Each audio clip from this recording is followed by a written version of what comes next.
Hello and welcome students. I Sunita Kharchane from SV Union School and Junior College. Welcome you to English Kumar Bharati Standard 9th Unit 1 1.5 The Necklace Part 2 by Gidi Mupasa. Student, in the first part of the video, we have seen that the Loisels return home from the party and Mathilde finds that she doesn't have the necklace around her neck. She is shocked and even her husband is in a distraught. So in the second part of the video, let's continue to learn more about what happens in their life. They looked in the folds of her dress, in the folds of her cloak, in her pockets, everywhere, but they could not find it. Now the hunt for the necklace started. Now they thought that by chance it must have happened that the necklace must have fallen into the folds of her dress, and so both of them started finding the necklace in the folds of Mathilde. In the folds of a cloak. Cloak means a garment which is worn around other clothes.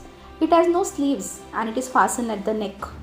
Into the pockets, everywhere, but they could not find it. "Are you sure you still had it on when you left the hall?" he asked. So Mr. Loisel asked her, do you really remember that when you were in the hall, the necklace was still around your neck?" "Yes, I touched it in the hall of the ministry." "But if you had lost it in a street, we would have heard it fall. It must be in the cab."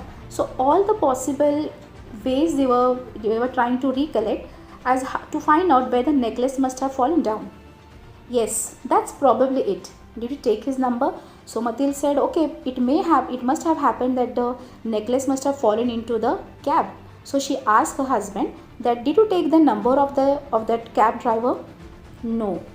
They stared at each other stunned. So they started looking at each other. Stunned means they were not able to react to each other. Stunned, so shocked that one is temporarily unable to react.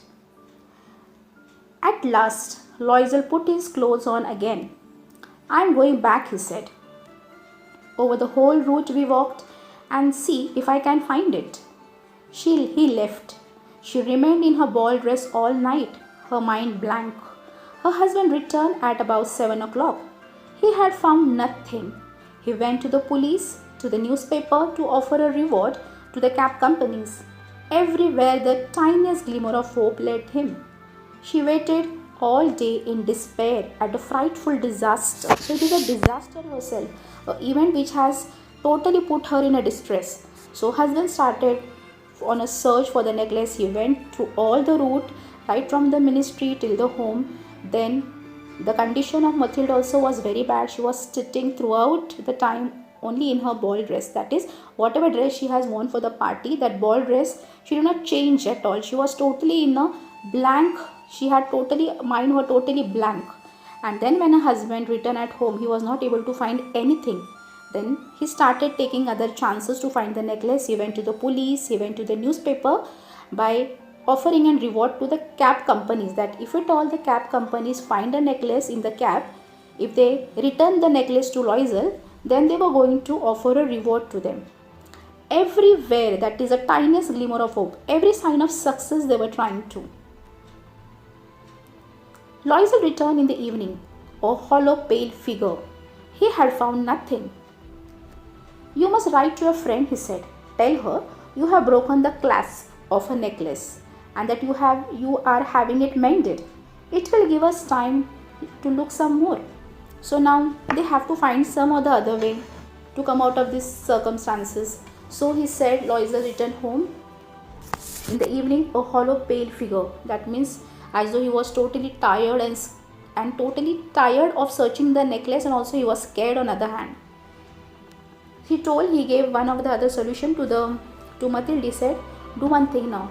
You write a letter to your friend, write a note to your friend and tell her that the clasp, that is the hook you can say, that of the necklace is broken and you have given it for mending. It has to be mended. That means you have given it for mending it. It will give us a time to look some more. So we'll get some chance and we can find the necklace." She wrote as he dictated. So the husband took the initiative. He started dictating and Mathilde started writing the letter to Madame Forestier. At the end of 1 week, they had lost all hope. So For 1 week they were finding the necklace, they were searching the necklace, but they were not able to do so. And Loisel, who suddenly looked aged, declared, "We must consider how to replace the jewel." Now the last hope was also given. They were not able to find the necklace. For 1 week they were trying very badly. And then Loisel suddenly looked aged. Aged in the sense he was looking very much tensed now. And then he said, "Now what we can do is that we just have to replace the jewel. Same jewel what Madame Forestier had." And so they went from jeweler to jeweler looking for a necklace like the other one, consulting their memories. So they went from jeweler to jeweler just to find the same necklace like Madame Forestier. They were trying to consult their memories. They were trying to recollect how the necklace used to look, because they wanted to buy the exact necklace like Madame Forestier. Both sick with grief, and both were in a tensed condition and anguish, both in a mental and a physical pain they were going through. In a shop at Palais Royal, they found a string of diamonds which seemed to be exactly what they were looking for. So that now when they went to a place called as the Palais Royal, there they saw a diamond necklace. Exactly, it was same like Madame Forestier. It was worth 40,000 francs. They could have it for 36,000. Now finally when they found the necklace, the exact necklace like Madame Forestier, the cost of the necklace was 40,000 francs. But they bargained with the jeweler and they decided to take after bargaining, to take the necklace for 36,000 francs. So they begged the jeweler not to sell it for 3 days. And they made an arrangement that he would take it back for 34,000 francs if the other necklace was found before the end of February. So still they had a hope that they would get the lost necklace back again. So they made an arrangement. So first arrangement they bargained the necklace from 40,000 to 36,000 francs. Then next arrangement they told the jeweler not to sell the necklace for another 3 days to anyone else. Next they said that they also made an arrangement that if at all they find the old necklace what they had lost before the end of February, then they would take the necklace back. That is, the jeweler would take back the necklace from Loisel's for 34,000 francs. So this was all the arrangement made by the Loisels. Loisel had 18,000 francs which his father had left him. He would borrow the rest, and he did borrow. He gave notes, made ruinous agreements, dealt with every type of money lender. Then he went to get the new necklace and laid down on the jeweler counters 36,000 francs. But they were still expecting that they will get the old necklace, the lost necklace, but they were not able to do so. So ultimately they had to purchase the necklace for 36,000 francs.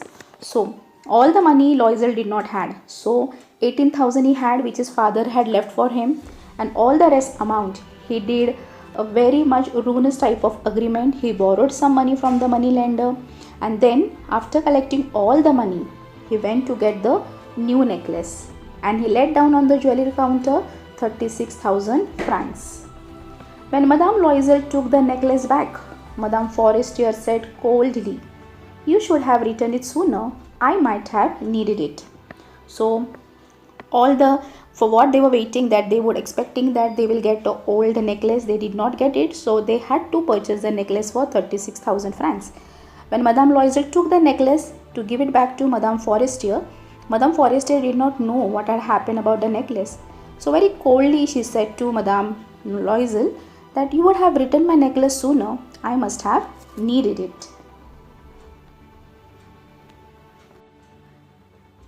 From then on, Madame Loisel knew the horrible life of the very poor, but she played her part heroically. Now the day's bad path started into life of Madame Loisel.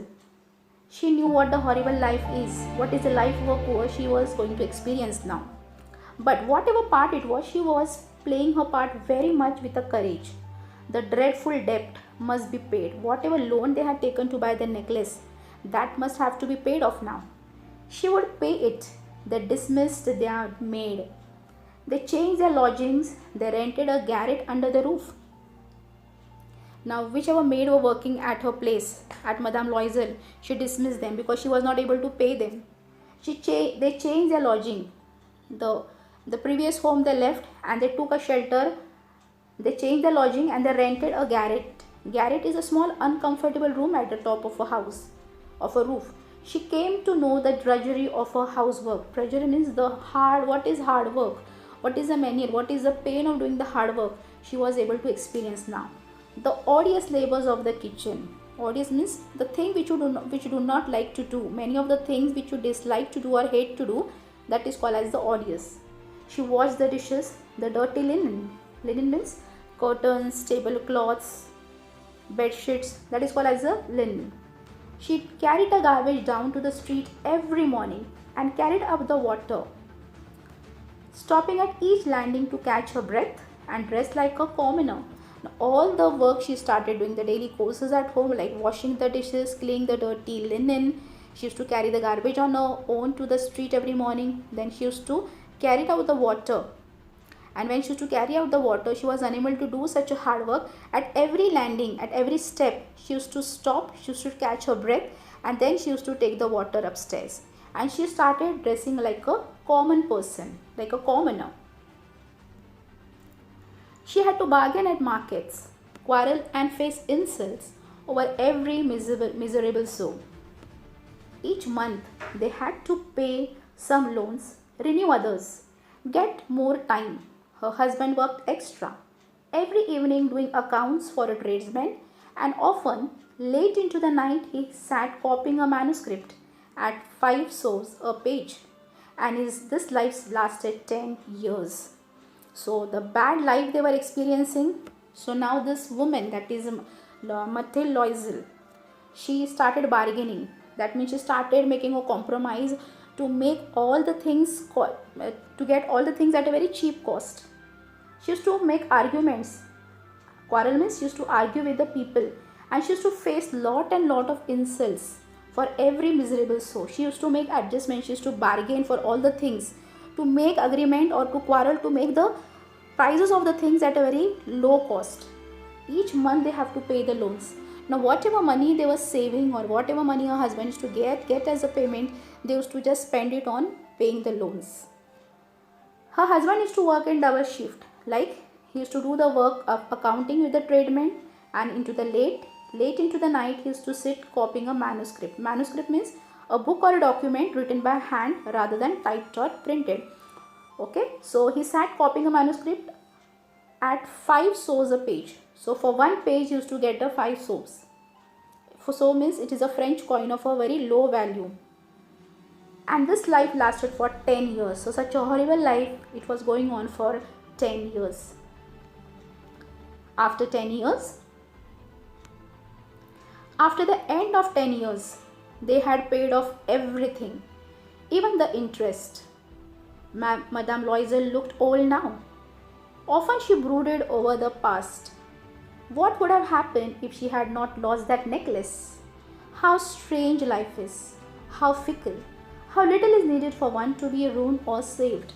So at the end of 10 years, when they have paid off all the loans, even the interest was being given up. Now Madame Loisel looked old now. She did not look pretty and charming as before. Often she brooded. Brooded means she thought very sadly over the past. What has happened about the necklace, she used to think about it. She used to think that what have happened if I would have not lost the necklace? How strange life is, how fickle, how the life changes frequently, she thought to herself.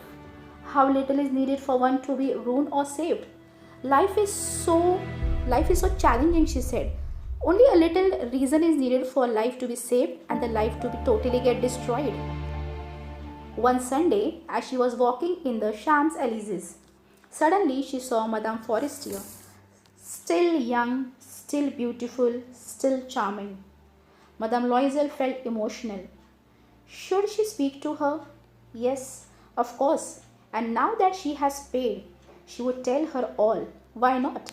So one Sunday it happened that Madame Loisel, she was walking on the place called as the Champs-Élysées. Suddenly she saw Madame Forestier. Madame Forestier was still looking young, still charming, still beautiful. Why it's still written over here? Because Madame Loisel has lost her beauty and she started looking old, and so it is used over here. Madame Forestier, after 10 years of span also, she was looking still beautiful, charming and young. After seeing Madame Forestier, Madame Loisel felt emotional. She thought, I should go and speak to her. Should I go? Then she said, yes, of course, I should go and talk to her. And now that she had paid, she would tell her all. So she said, no, I should tell her, because already I have given the necklace to her 10 years before and also have paid all the loans and the debts. Now I should tell her the truth. She went up to her. Good morning, Jenny. The other, astonished to be addressed so familiarly by this common woman, did not recognize her. She stammered. So then Madame Loisel went to Madame Forestier. She said to her, she called her by her first name, that is Jenny. She went to her, good morning, Jenny. So first name only a close friend can call. So when she said her good morning, Jenny, the other astonished. Madame Forestier got greatly surprised to be addressed so familiarly by this common woman.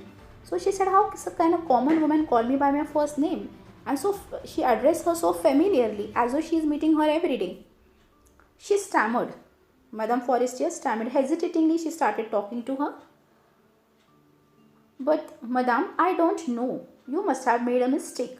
So Madame Forestier thought, like, how a common woman can come and talk to me. So she said to her that you have made a mistake. No, I am Mathilde Loisel. So Mathilde said, Madame Forestier, you don't remember? I am Mathilde Loisel. Her friend uttered a cry. And then Madame Forestier was shocked to see Madame Loisel in such a condition. And she said to her, oh my poor Mathilde, how you have changed. Cried. That means she felt so sorrowful to see Mathilde, and she said, how you have changed. Yes, I have had some hard times since I last saw you, and my miseries and all because of you. So she said, yes, I look different. I have changed because I have gone through a very, very difficult and the hard time. The last time when you saw me, from that time, I am leading a terrible life, all of pain, miseries and sorrow. And all this life is only because of you. Me? How that can be? So my Madame Forestier was shocked. He said, your life was full of misery, sorrow and pain because of me. How it can be? You remember that diamond necklace that you lent me to wear to the ministry party? So Mathilde started telling her. She said, you remember, I had come to your home once when I wanted to go to the party to the ministry, and you have lent me a necklace, a diamond necklace. Do you remember about it? Yes, well, I lost it. She said, yes, I remember that I had lent you a necklace. Well, I lost it. So Mathilde told to her, whichever necklace you had given me that time, which I worn, actually the necklace was lost. So she started telling her the true story, what has happened into her life. What do you mean? You brought it back? So Madame Forestier was shocked. She said, okay, so you had given me another necklace. I brought you back another exactly like it, and it has taken us 10 years to pay for it. It wasn't easy for us. We had very little. But at last it is over, and I am very glad. Madame Forestier was stunned. So Mathilde told her the entire story. She said, the necklace was lost. Then I had to take another necklace. I purchased another necklace exactly like your necklace, and it was so expensive that it took 10 years for me to pay back the amount. It was not easy for us because we had less money with us. But now it's all over, she said. But I'm happy, she said. Now Madame Forestier was stunned. She was shocked. She was unable to react what Madame Forestier was telling her. You say that you bought me a diamond necklace to replace mine. So she was shocked, but she tried to speak to her. She said, okay, so are you saying that you bought a diamond necklace to replace mine, which you had taken from me, which you have lent for me? Yes, you didn't notice then? They were very similar. So then Mathilde felt that, see, the necklace which I gave you was exactly like the necklace what you had lent me. So it was so exactly the same that you did not even notice that I gave you another one. And she smiled with proud and innocent pleasure. So Mathilde thought that, see, I bought the same necklace what she had, and innocently with a pleasure she smiled with a proud feeling. Madame Forestier deeply moved, but Madame Forestier was shocked. She felt very bad for Mathilde.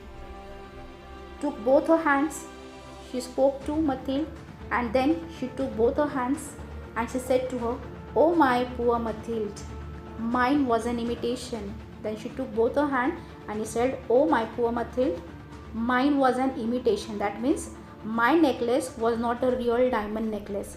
It was just a duplicate one. It was just the imitation of the real one. It was a duplicate necklace of diamond. It was worth 500 francs at most. So she told to her it was not of 40,000 or 36,000. It was a copy of a necklace, of a diamond necklace. At most the amount of that necklace must have been 500 francs, she said. And thus the story ends. So this is a twist in a story. The necklace which Mathilde thought to be a real diamond necklace, that was just an imitation jewelry, for which she had to suffer for 10 bad patch of her life. So student, thus this is the end of a story, The Necklace.